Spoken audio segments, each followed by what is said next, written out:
Naintindihan mo na ba ang salitang kapag mahal mo, pakawalan mo? Sa una, naguguluhan ako. Kasi syempre, mahal mo nga. Bakit mo naman pakakawalan?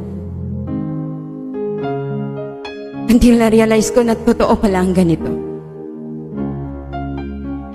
Na kailangan mo nang hayaan ng taong gusto nang umalis.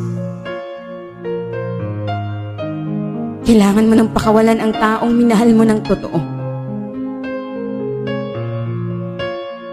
At gusto mong maging masaya siya. Kahit hindi na ikaw ang dahilan sa ngiti niya. At yan ang pinakamasakit. Sa